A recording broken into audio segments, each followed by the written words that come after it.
नमस्कार दोस्तों। आज के इस वीडियो में कोई पढ़ाई की बातें नहीं करके मैं आपको एक दुखद घटना के बारे में बताने जा रहा हूँ। यह ख़ास तौर पे दिल्ली से जुड़ी हुई है। विगत दिनों में ये समाचार है आपको हिंदुस्तान टाइम्स न्यूज़ का, और इसमें आप इसे समाचार नहीं कर सकते हैं, एक सामाजिक विघटन भी कर सकते हैं।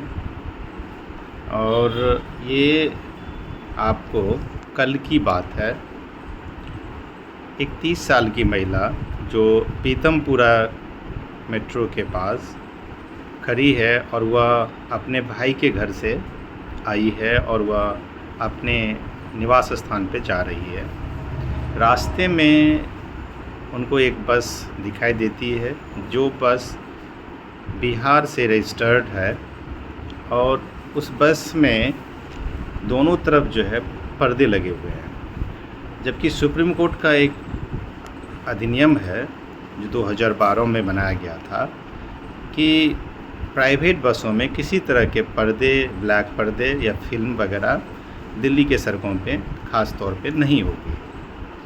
जब वो महिला हाथ देती है, बस के जो कंडक्टर है वो उनको बताता है कि वह पीतमपुरा जो है उससे वह उसके महिला की जो निवास स्थान है वहाँ वह जाएगी। ठीक है। और जैसे महिला बस में इंटर करती है तो बस पूरी तरह से खाली है, और जो कॉन्ट्रैक्टर है उसमें जो बस का वो सबसे पहले इस महिला के साथ छेड़खानी शुरू करता है, उसका रेप करता है, और चलती बस में उनके साथ में ये पूरी प्रोसेस वो करता रहता है। बस जब नागलोई के पास गुजरती है तो बस के जो ड्राइवर है बस को पार करके फिर वो ड्राइवर भी इनके साथ करता है। दोनों जने उनके साथ में ब्रूटल रेप करता है, और उसके बाद जो है वो महिला फिर भी जब कहती है कि आप उन्हें जाने दीजिए क्योंकि उनके बच्चे छोटे हैं और वो इंतज़ार कर रहे होंगे, जो हो गया, वो किसी को कुछ नहीं बताएंगे, इतने कहने पे वो जाने देते हैं। और महिला एक काफ़ी मध्यम क्लास से आती है और इनका जो एज होगा तकरीबन 30 साल के आसपास में है। पति जो है बीमार है, इनके 3 बच्चे हैं जिनकी उम्र 4 साल, 6 साल और 9 साल है। और बात आती है कि ये जो बस है आपको जहाँ पीतमपुरा से लेके नागलोई तक कई पुलिस स्टेशन को क्रॉस करती है, फिर भी किसी पुलिस वाले या किसी कैमरे में इस चीज़ की किसी तरह की कोई जो है इस पे कोई प्रिवेंटिव अप्रोच नहीं लिया जाता है। जब महिला पुलिस को कॉल करती है तो पुलिस आते हैं, और उसके बाद उसमें से एक आदमी वहाँ खड़ा मिलता है, उसे पकड़ के वो ले जाते हैं। दोनों आदमी जो रेप किए हैं उस दोनों का नाम जो है वो आपको, एक का नाम तो उमेश कुमार है और दूसरे का नाम रमेंद्र कुमार है, जो दोनों यूपी से बिलोंग करता है।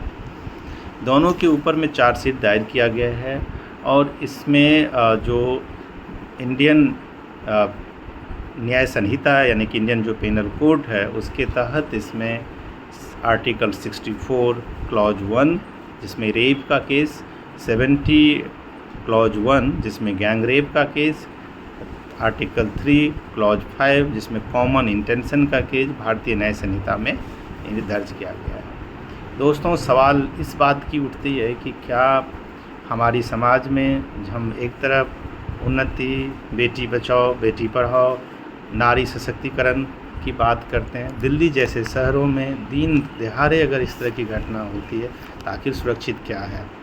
और दिल्ली की जो वर्तमान की सरकार है वो खुद ही एक महिला मुख्यमंत्री है, तो क्या उनकी संवेदना मर चुकी है?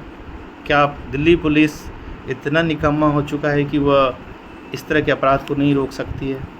इतने हज़ारों लाखों कैमरा लगाने की क्या ज़रूरत है?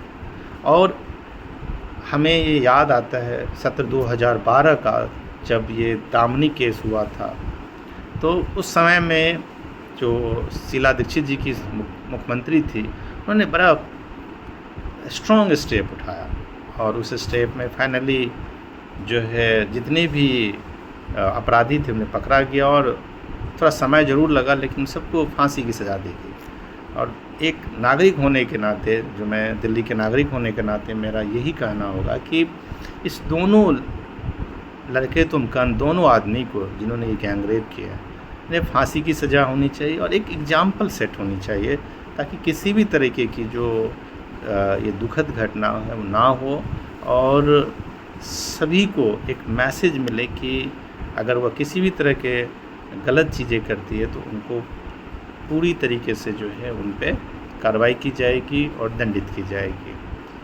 थैंक यू दोस्तों, और जितना हो सके इस चीज़ को अवेयर करने की ज़रूरत है।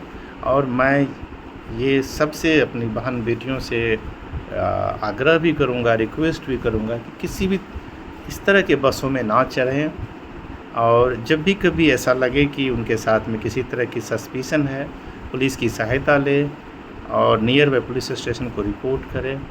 बाकायदा मैं जानता हूँ कि ये महिला नहीं कर पा रही थी, उन्होंने प्रयास तो ज़रूर किया होगा, लेकिन सच में ये सोचने योग्य बात है और क्वेश्चन करने योग्य बात है। डेमोक्रेसी का ये मतलब नहीं होता है कि आप राजा बन चुके हैं, आप अगर जनता की सुरक्षा नहीं दे सकते हैं तो सरकार टैक्स जो हमसे लेती है वो किस बात की लेती है, और एक स्ट्रॉन्ग स्टेप उठाने की ज़रूरत है।